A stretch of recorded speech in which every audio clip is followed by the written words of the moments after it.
কারো ভুল হয়তো সংশোধন করা যায়, কিন্তু কারো স্বভাবে পরিবর্তন করা যায় না। তাই কারো স্বভাব পরিবর্তন করতে গিয়ে নিজের আত্মসম্মানকে বিসর্জন না দিয়ে বরং সেখান থেকে সরে আসাটাই হলো প্রকৃত ব্যক্তিত্বের পরিচয়। গুড মর্নিং প্রিয় স্টুডেন্ট, আজকে আমরা ক্লাস 9-এর থার্ড পরীক্ষার প্রস্তুতি নিয়ে চলে এসেছি। আমরা এর আগে সেকেন্ড পরীক্ষার জন্য খুব সুন্দরভাবে প্রস্তুতি নিয়েছি। তারপরে যেসব থিওরি ক্লাসগুলো বাকি ছিল সেগুলো কমপ্লিট করেছি এবং ছায়া টেক্সট বইয়ের অনুশীলনীমূলক কোশ্চেনগুলো করেছি। যারা দেখনি তারা এই ক্লাসের নিচে ডেসক্রিপশান বক্সে পেয়ে যাবে, না হলে চ্যানেলে গিয়ে তোমরা প্লে লিস্টে সার্চ করো, ওখানে পেয়ে যাবে। তো আজকে আমরা যেটা নিয়ে শুরু করব, যে তোমাদের তৃতীয় পরীক্ষার জন্য কেবলমাত্র ভৌতবিজ্ঞান বিষয়ের ওপর টার্গেট প্রশ্ন সংকলন, এই বইটির প্রথম Bankura mission girls high school রয়েছে। তো এর কোশ্চেনগুলো নিয়ে আমরা আলোচনা করব। তো তার আগে একটা কথা বলে দেই, তোমাদের এই থার্ড পরীক্ষার যে ফুল মার্কটা রয়েছে 90 নাম্বার, অনেকগুলো কোশ্চেন রয়েছে। প্রত্যেক দিন একটা করে সেট করা একটু জটিলতম কারবার হয়ে যায়, তাই আমরা প্রত্যেক দিন চেষ্টা করব অর্ধেক অর্ধেক করে করার। ওকে, এমনকি আমরা কোনো দিন পুরো একটা মডেল পেপারও কমপ্লিট করব। ওকে, তাহলে আজকে আমরা এই বাঁকুড়া মিশন গার্লস স্কুলের অর্ধেক 50% কোশ্চেনের সলিউশানগুলো আমরা দেখে নেব। তো তার আগে যারা পুরানো স্টুডেন্ট তো জানোই, এবং যারা নতুন এসেছো তাদের জন্য বলে দিই, ক্লাস 9 তোমাদের জন্য মঙ্গল, বৃহস্পতি, শনি, এবং ক্লাস 10-এর জন্য সোম, বুধ, শুক্র ঠিক সকাল 7টাতে ভৌতবিজ্ঞান বিষয়ের ওপর তোমরা একটি করে ক্লাস পেয়ে যাবে। ওকে, তাহলে আজকে আমরা প্রথম কোশ্চেনের দিকে যাই। আচ্ছা, প্রথমত এখানে একের দাগে বলছে সঠিক উত্তরটি বেছে নিয়ে লেখো, এমসিকিউ টাইপের কোশ্চেন। 1.1 বলছে মাত্রাবিহীন কিন্তু এককযুক্ত একটি রাশি হলো, সেটি অপশান সি ঘনকোণ।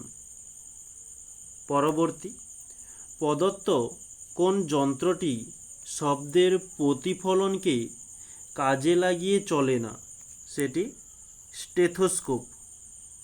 ওকে। 1.3 জলের ওপর দিয়ে পিঁপড়ে হেঁটে যাওয়ায় তরলের যে ধর্ম কাজ করে, সেটি হচ্ছে পৃষ্ঠটান।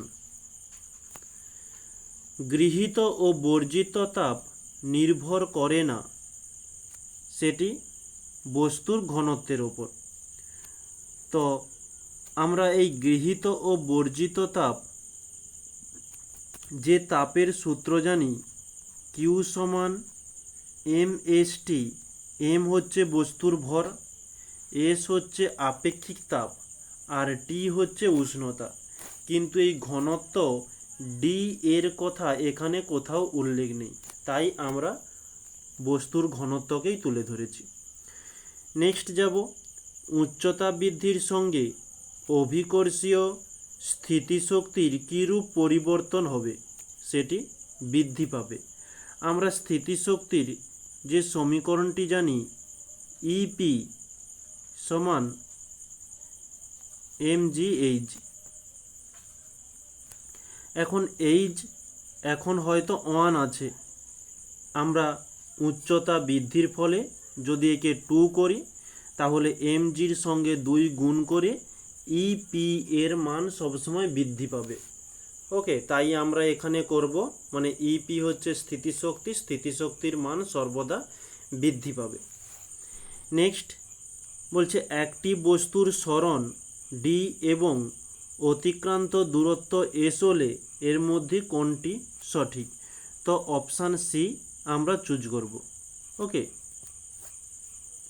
যেখানে S greater than equal D, কারণ এর অর্থ হচ্ছে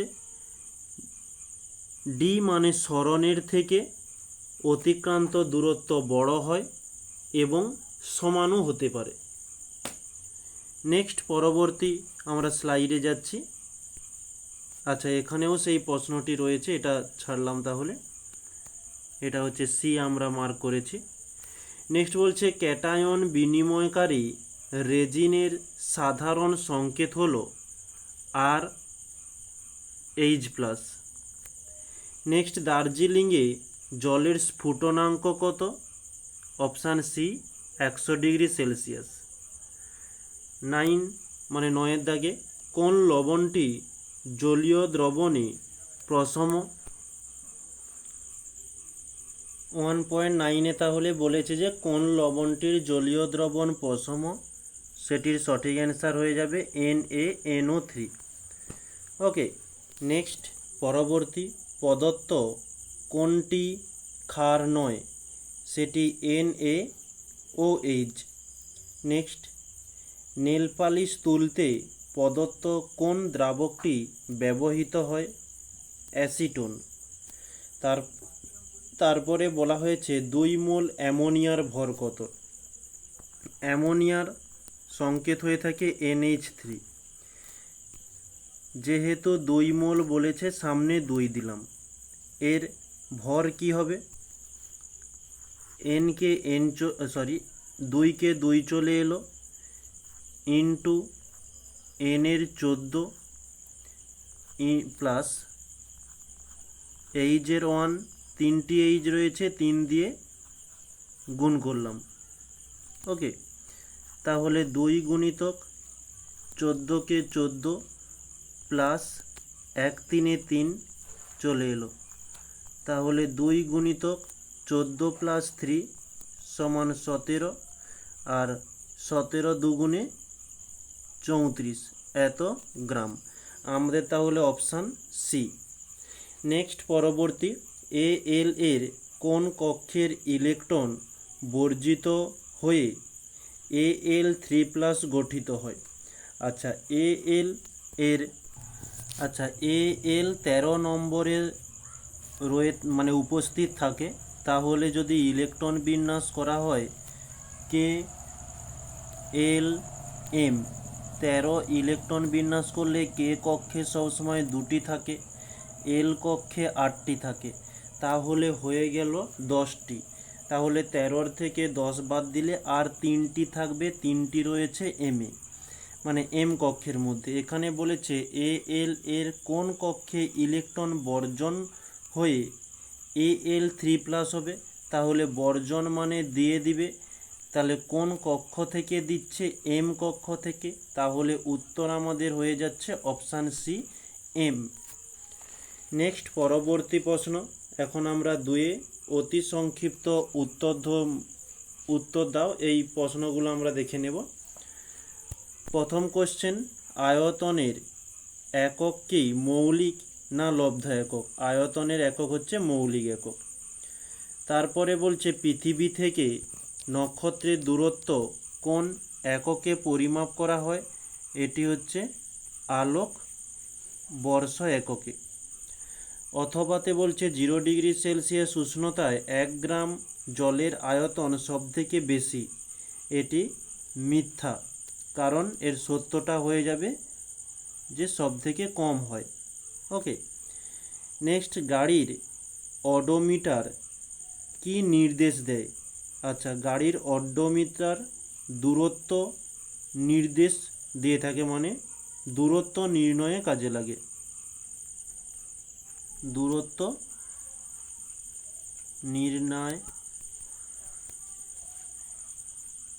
নির্ণায়ক।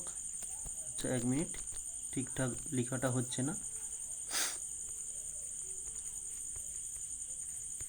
নির্ণায়ক যন্ত্র।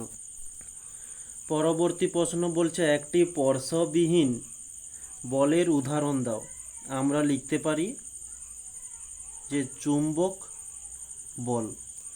নেক্সট, ভরবেগ স্কেলার না ভেক্টর রাশি? এটি ভেক্টর রাশি।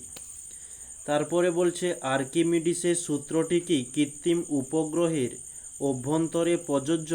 এটির উত্তর হয়ে যাবে যে না। নেক্সট পরবর্তী প্রশ্নতে বলছে কচু পাতার ওপর ফেলা জলবিন্দুর আকৃতি কেমন হয়ে থাকে? সেটি গোলাকার। ওকে, নেক্সট। আচ্ছা 2.6 এখানে একটা অঙ্কের মতো প্রশ্ন দেওয়া রয়েছে, এর উত্তরটা আমরা নেক্সট পেজে প্রশ্নটি তুলে ধরেছি, দেখে নেব। ax by cz যৌগে a b এবং c এর পারমাণবিক ভর যথাক্রমে a b এবং c হলে ওই যৌগের আণবিক ভর কত? আচ্ছা, এই যে a x b y c z এটা হচ্ছে পুরো একটা যৌগ। এখন এই এর নিচে যে x রয়েছে, তাহলে আমরা বলতে পারি x সমান 1 2 3 4 যাই হোক না কেন, y সমান সেই একই 1 2 3 4, z সমানও 1 2 3 4। তাহলে এখানে বলতে পারি যে x সংখ্যক এ রয়েছে, মানে এক্সটি এ রয়েছে। এটি আমি আর ভাষা দিয়ে লিখছি না। এখন আণবিক ভর যেটি চাইছে, আণবিক ভরের সূত্র হয়ে থাকে পারমাণবিক ভর, পারমাণবিক সংখ্যা গুণিতক পারমাণবিক ভর, পারমাণবিক ভর। এটা হচ্ছে এ এর জন্য। তাহলে এ এর আণবিক ভর কি হয়ে যায়? পারমাণবিক সংখ্যা কত? পারমাণবিক সংখ্যা দেওয়া রয়েছে এক্স এবং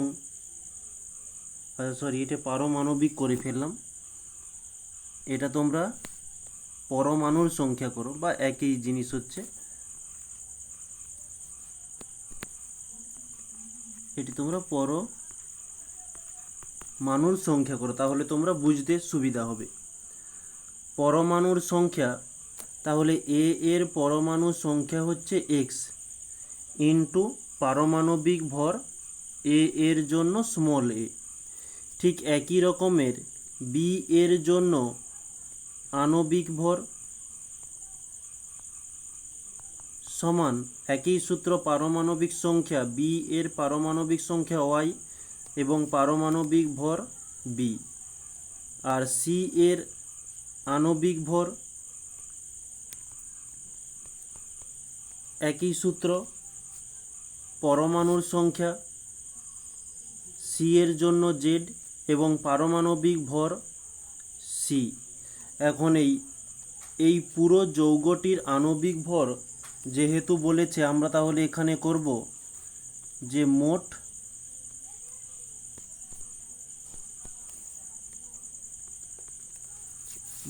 আণবিক ভর, তাহলে সবগুলোকে যোগ করে দেব, x a plus y b plus z c. তাহলে এটি হচ্ছে আমাদের answer, x a plus y b plus z c. Okay, তাহলে তোমরা এখানে ওই আমরা যেটা অ্যান্সারটি নির্ণয় করলাম সেটা লিখে নিও। এরপরে বলছে এফ মাইনাস ও 2 মাইনাস Na প্লাস আয়নগুলির মধ্যে সম্পর্ক কি? এফ মাইনাস Na প্লাস ও 2 মাইনাস এদের সম্পর্ক কি?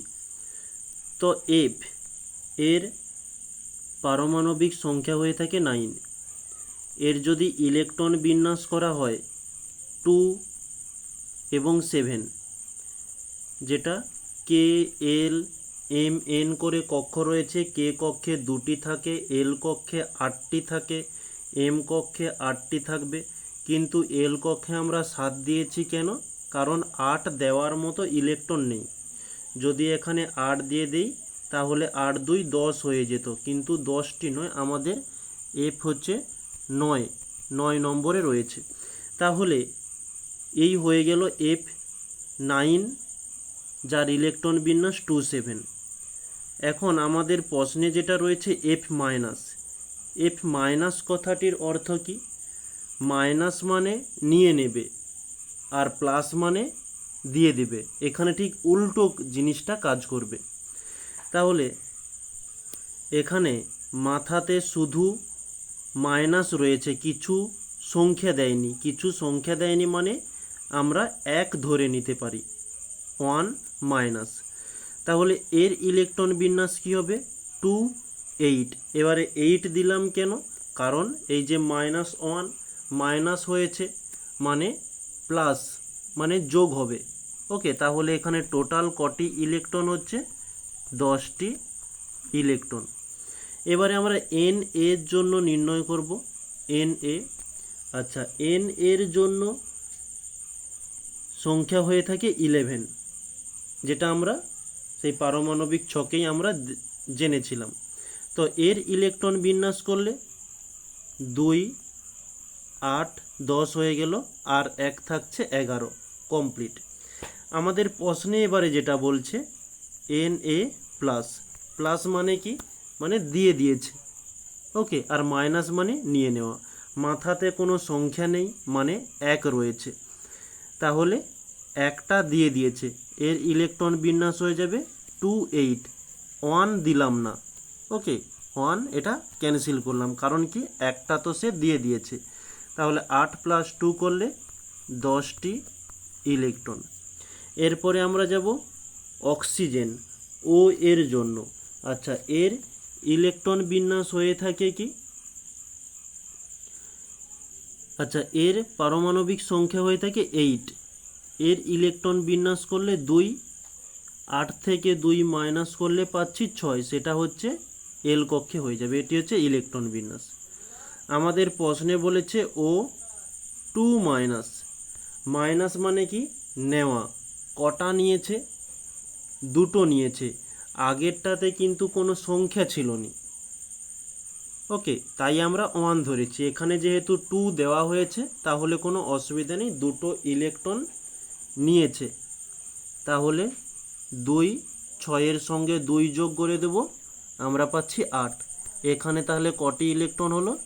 10টি ইলেকট্রন। এবারে দেখো, যে আমাদের 3টি সংকেত দিয়েছে, প্রত্যেকটিতে 10টি 10টি 10টি ইলেকট্রন রয়েছে, মানে প্রত্যেকটাতে সমান ইলেকট্রন। তাই আমরা এখানে লিখব যে এদের মধ্যে সম্পর্ক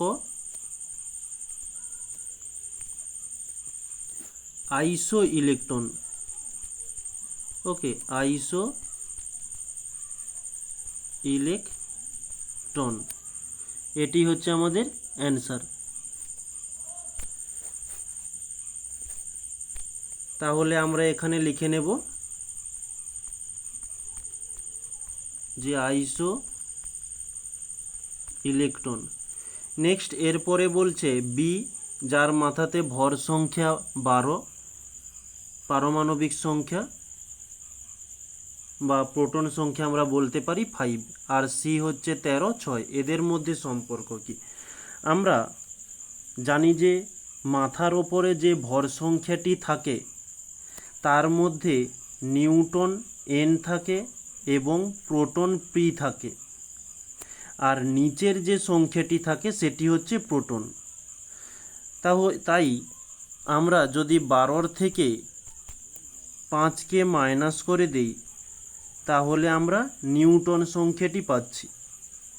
ওকে, আচ্ছা, এখানে তোমরা হয়তো কিছু বুঝতে পারবে না, সমস্যা হবে, তাই আমরা একটু নতুন একটা স্লাইডে প্রশ্নটা এক্ষুনি তুলে নিলাম, তো এটার সমাধানটা দেখিয়ে দিচ্ছি।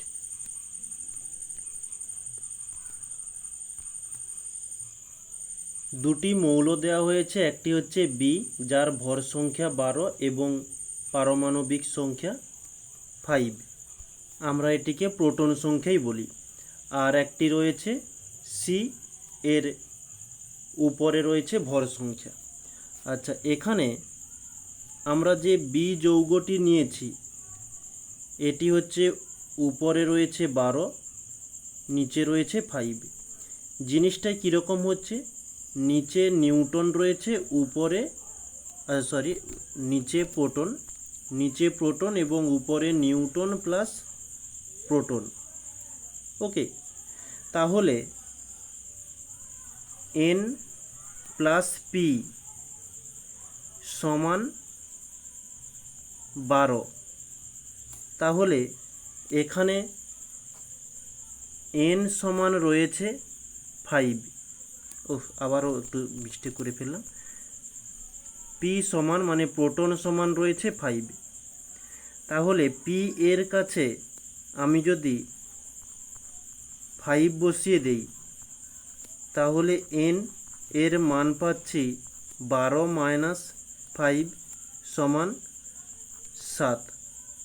ওকে, তাহলে এখানে আমরা লিখতে পারি বি এর জন্য এন সমান 7। ঠিক একই রকমের সি এর জন্য 13, 6। এর একই রকম মাথাতে নিউটন প্লাস প্রোটন রয়েছে, নিচে প্রোটন রয়েছে। এখানে এন প্লাস পি বলেছে 13। তাহলে যদি এখানে পি সমান 6 বসানো হয় তাহলে এন প্লাস 6 সমান 13। এন সমান প্লাস 6 রয়েছে, সেটি মাইনাসে চলে যাবে, তাহলে এখানেও পাচ্ছি 7। তাহলে 7 এটা তাহলে কিসের মান? আচ্ছা, তাহলে বি এর নিউটন সমান 7। তাহলে দুটি মৌলের দেখছি এখানে n7, এখানেও n7। আর যেসব মৌলের নিউটন সংখ্যা সমান হয় তাকে আমরা একে অপরের বলে থাকি আইসোটোপ। ওকে, আইসোটোপ। তাহলে এদের দুজনের মধ্যে সম্পর্ক কি? একে অপরের আইসোটোপ। তাহলে আশা করছি ওখানে খুব সুন্দরভাবে বুঝলে। এখানে তাহলে লিখে দিলাম আইসোটোপ। নেক্সট বলেছে গ্যাসের বাষ্প ঘনত্ব সমান 2 ইন্টু আণবিক গুরুত্ব। এটি হচ্ছে ভুল, কারণ সঠিকটি হচ্ছে এম সমান 2D, মানে আণবিক গুরুত্ব সমান 2 গুণিতক বাষ্প ঘনত্ব। এরপরে যাব যে মোল শব্দটি প্রথম কোন বিজ্ঞানী ব্যবহার করেছিলেন। এখানে একটু ছোট্ট করে লিখে দিচ্ছি, উইলহেম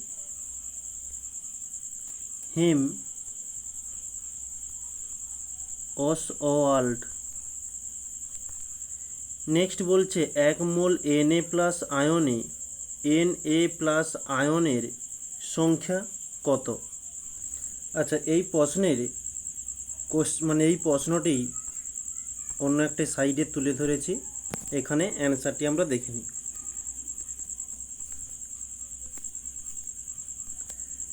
1 মোল Na প্লাস আয়নে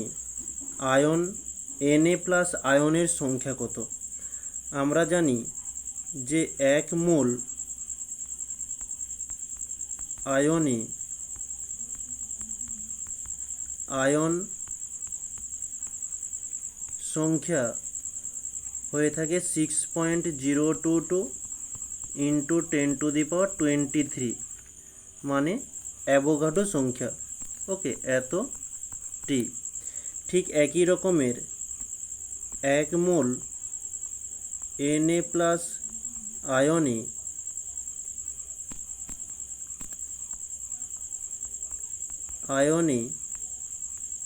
Na প্লাস আয়ন সংখ্যা সমান 6.022 ইন্টু 10⁻23 টি।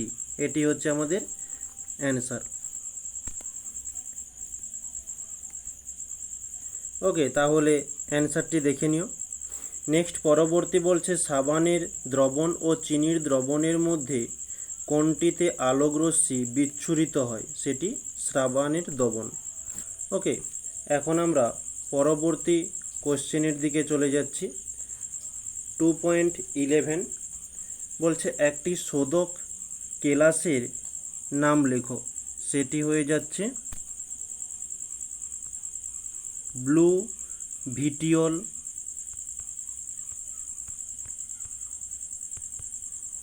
এবং গ্রিন ভিটিওল,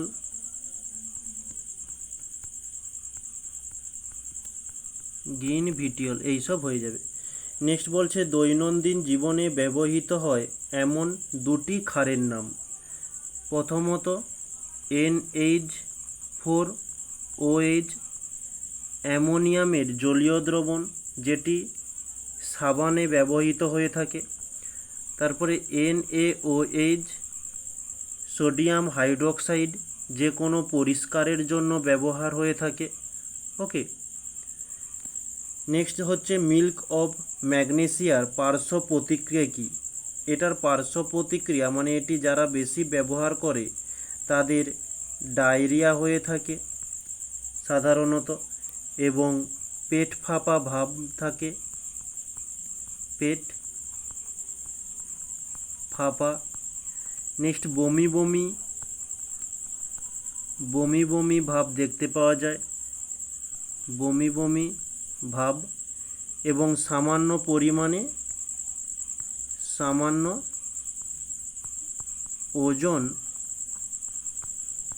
হ্রাস পায়। ওকে, নেক্সট পরবর্তী CH3 COOH ও NaOH এর প্রশমন বিক্রিয়ায় কোন নির্দেশক ব্যবহার হয়ে থাকে? এটি হচ্ছে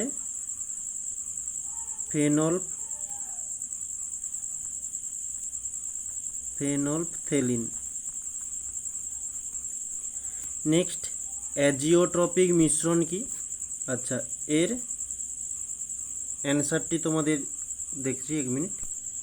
আচ্ছা, ওকে, ওটা আমরা অ্যাড করে নিয়েছি। এই যে অ্যাজিওট্রপিক মিশ্রণ হলো এমন পদার্থের মিশ্রণ যা বাষ্প এবং তরল পর্যায়গুলির একই ঘনত্বে রয়েছে। এটি মূলত একটি মিশ্রণ যাতে দুই বা ততোধিক তরল থাকে।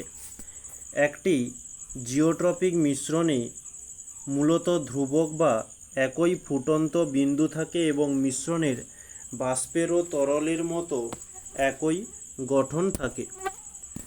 নেক্সট পরবর্তী বলছে খাদ্য লবণের জলীয় দ্রবণ থেকে কোন পদ্ধতিতে বিশুদ্ধ জল পাওয়া যায়? এটি হচ্ছে পাতন পদ্ধতিতে। পরবর্তী প্রশ্নতে যাচ্ছি। বলছে পানীয় জলে ক্লোরাইডের সর্বোচ্চ অনুমোদনযোগ্য সীমা উল্লেখ করো।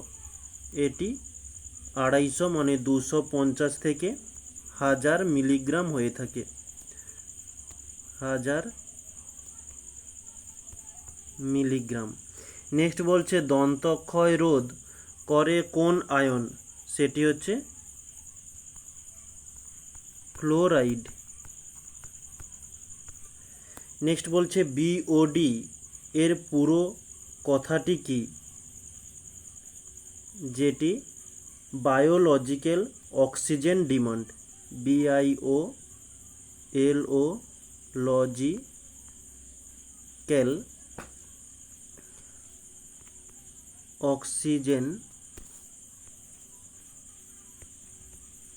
Oxygen demand. ওকে, নেক্সট বলছে ক্ষমতার মাত্রীয় সংকেত লেখো। ml/10⁻³ নেক্সট একটি দম দেওয়া খেলনায় কোন শক্তি কোন শক্তিতে রূপান্তরিত হয়? এটি স্থিতিশক্তি গতিশক্তিতে রূপান্তরিত হয়। তারপরে বলছে 1 ক্যালোরি ও 1 জুল তাপের মধ্যে কোনটি বেশি? সেটি ক্যালোরি বেশি। এই যে 1 জুল সমান 4.2 ইন্টু 10⁷ আর্গ পার ক্যালোরি। ওকে,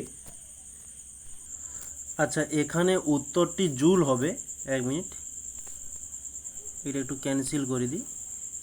এখানে উত্তরটি জুল হচ্ছে, কারণ জুল আর ক্যালোরির মধ্যে সম্পর্ক 1 জুল সমান 4. আচ্ছা ওকে, 1 মিনিট। 1 ক্যালোরি সমান 4.2 জুল, কারণ এটি এখানে বাই আকারে আছে, এটি যখন উল্টো দিকে আসবে তখন এই জিনিসটাই দাঁড়াচ্ছে। ওকে, এটি হচ্ছে সঠিক উত্তর হচ্ছে জুল। নেক্সট পরবর্তী বলছে কোন উষ্ণতার নিচে শিশির পড়ে? যে উষ্ণতায় বায়ু সম্পৃক্ত হয়ে থাকে। ওকে, যে উষ্ণতাতে বায়ু সম্পৃক্ত হয় তখনই শিশির পড়ে। পরবর্তী প্রশ্ন, চাঁদে পাশাপাশি দাঁড়িয়ে কথা বললেও তা শোনা যায় না কেন? যে বায়ুর অনুপস্থিতির জন্য। ওকে, মানে বায়ু থাকে না। নেক্সট, সোনার এর পুরো নাম কি? এই যে সাউন্ড, নেভিগেশন অ্যান্ড র্যাঙ্গিং দেওয়া হয়েছে। তারপরে অথবাতে বলছে একটি প্রাকৃতিক ও একটি মানুষকৃত শব্দ দূষণের উল্লেখ করো। প্রাকৃতিক হচ্ছে বজ্রপাত হওয়া বা অগ্নুদ্গম হওয়া, এগুলো হচ্ছে প্রাকৃতিক কারণ।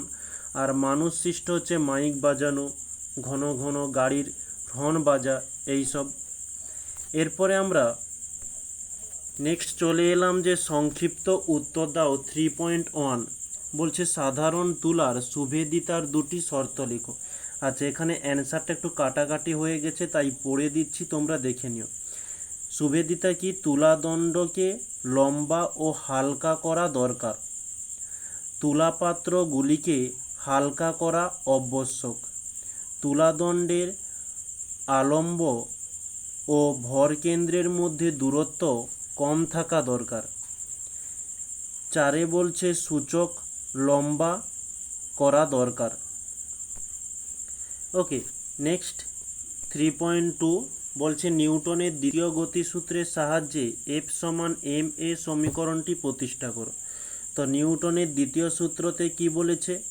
কোনো বস্তুর ভরবেগের পরিবর্তনের হার বস্তুটির ওপর প্রযুক্ত বলের সমানুপাতি হয়। তো এইখান থেকেই আমরা বলতে পারি যে বল সমান ভর ইন্টু ত্বরণ। বলকে আমরা এফ দ্বারা চিহ্নিত করি, ভরকে এম এবং ত্বরণকে এ। এটাই আমাদের চেয়েছে যে এফ সমান এম এ। এবারে এই সমীকরণটাকে এভাবেও লেখা যায় এ সমান এফ এম, আবারও লেখা যায় যে এম সমান F by A. Okay, next পরবর্তী প্রশ্ন অথবাতে বলছে নিউটনের তৃতীয় গতিসূত্র থেকে রৈখিক ভরবেগের সংরক্ষণ সূত্রটি প্রতিষ্ঠা করো। এই যে নিউটনের তৃতীয় গতিসূত্রের সাহায্যে সমীকরণটি দেওয়া হলো। আচ্ছা, এখানে M1 ও M2 জিনিসটা কি দেওয়া হয়নি, তো এখানে চিত্র আকারে দিয়ে দিচ্ছি। একটা হচ্ছে একটা M1 বস্তু আর একটি হচ্ছে M2 বস্তু। তো ওই বস্তুটি একে অপরের দিকে আসার পরে একে অপরকে আঘাত করছে। ওকে, একটি M1 আর একটি হচ্ছে M2। এখানে কি হলো, এর পরবর্তী স্টেপ যে M1 বস্তুটি থেকে গেল, M2 বস্তুটা কিছুটা এগিয়ে গেল। ওকে, নেক্সট পরবর্তীতে যাচ্ছি 3.3 আর্কিমিডিসের নীতিটি বিবৃতি করতে বলেছে। এই যে বিবৃতিটি দেওয়া হলো। পরবর্তী প্রশ্ন, পীড়ন ও বিকৃতির মধ্যে দুটি পার্থক্য লেখো। এখানে 3টি পার্থক্য তুলে ধরেছি, সংজ্ঞা, একক ও মাত্রা। খুব সুন্দরভাবে দিয়েছি। আচ্ছা, এখানে ছক কাটাইনি, তোমরা দেখতে পারো পরিষ্কার সুন্দরভাবে আলাদা আলাদা করে লেখা হয়েছে, তোমরা বুঝতে পারবে, আপাতত কোনো সমস্যা হবে না। আচ্ছা, তাহলে আজকে আমরা টপিকটিকে এখানেই শেষ করছি। আমাদের ক্লাস শুরুর আগেই প্রথমে বলে দিয়েছিলাম যে আমাদের কোশ্চেনের সংখ্যার পরিমাণটা বেশি, আমরা প্রত্যেক দিন অল্প অল্প করে কমপ্লিট করে নেব। তাহলে আজকে আমরা এই পর্যন্ত করেছি। এর নেক্সট পার্টটা তোমাদের যেমন রুটিনে বলেছি, রুটিন ওয়াইজ তোমাদের আগামী ডেটে যেদিন ক্লাস রয়েছে সেদিন আমরা পার্ট 2টা নিয়ে আলোচনা করব।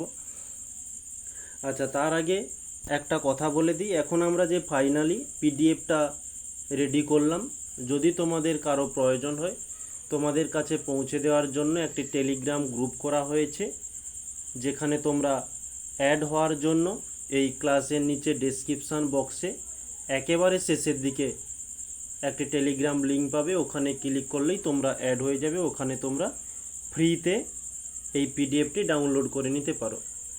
ওকে, আর একটা বিশেষ কথা, এবারে অনেকের সমস্যা থাকতে পারে যে একটা মডেল দুবার করে আলোচনা করলে হয়তো একটু টাইমটা বেশি লাগবে। অবশ্যই একটু বেশি লাগবে, কিন্তু কথা দিচ্ছি পরীক্ষার যথেষ্ট কিছুদিন আগে আমরা কমপ্লিট করব এটা। আর এই যে ক্লাসটা হলো তোমরা একটু বাড়িতে প্র্যাকটিস করো, তাহলে এতেই তোমরা দেখবে পরীক্ষাতে যথেষ্ট খুব ভালোভাবে আপাতত 90+ নম্বর আনতে পারবে। ওকে, তাহলে আজকে এই পর্যন্তই। সবাইকে থ্যাংক ইউ বলে এখানেই ক্লাসটি রাখছি।